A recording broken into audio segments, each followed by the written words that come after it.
The writer is an author. Harvey Weinstein's decades of sexual harassment, coercion, and abuse have come to light in a scandal that has shaken Hollywood. The Hollywood mogul's story was first broken by the New York Times, then followed up with an explosive exposé by Ronan Farrow for The New Yorker. Over 30 actresses, models, and employees have spoken out about their ordeals at the hands of Weinstein, who used his position as a powerful movie producer to sexually exploit vulnerable young women trying to establish their careers in the entertainment industry. Weinstein has since been fired from his own company and fled Hollywood, while the industry is left questioning itself about how this went on for so long while the victims kept their silence. Some of them are well-known actresses now, but when Weinstein propositioned them, they were young and unprepared for his aggression. Others were employees or unknown faces who had no Hollywood connections. They thought he was interested in their work when it was really only a pretext to gain access to their bodies.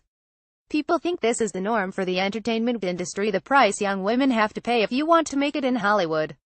The phrase casting couch is a euphemism for the well-known proclivity of powerful Hollywood men, directors, producers, agents, to sample the goods in return for roles and jobs.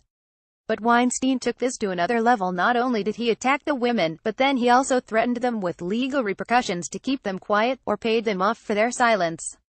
After similar scandals involving American comedian Bill Cosby, Fox News anchor Bill O'Reilly, and Fox executive Roger Ailes, as well as the well-documented words of Donald Trump, a few people are asking why the women kept quiet.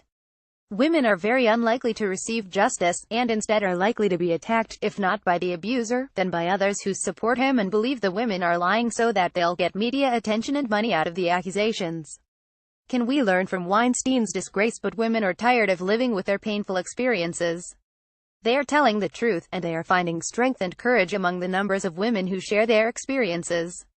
Hollywood is a long way away from Pakistan, but sexual harassment at work is common to every country in the world. According to Unison, the world's largest trade union based in the UK, 50% of Pakistan's working women face sexual harassment. It's not just a problem that exists only in corporate offices. A field worker kidnapped or raped by landlords, a factory worker targeted by her overseer, a university instructor harassed by her supervisor, a flight attendant propositioned by a passenger. These women are all Pakistani, and they all face sexual harassment or worse at their workplaces. We're still stubborn enough to think that the answer is to keep women away from the workplace, or to restrict their activities to all female environments. But this is a sheer impossibility. Even Saudi Arabia, the most restrictive and repressive country in the world, has finally declared that women will be allowed to drive next year. The country's slightly more progressive rulers have recognized that women in the workplace can boost the country's economy. Unfortunately, our sexist attitudes against working women still poison our working environments. Women in offices are seen by predatory men as sexual objects, and like Harvey Weinstein and all the women he harassed, are told they can get ahead in the workplace if they comply with their boss's sexual demands. In Pakistan, most women who work do so out of economic necessity. Most hope for a healthy working environment where they will be respected and protected.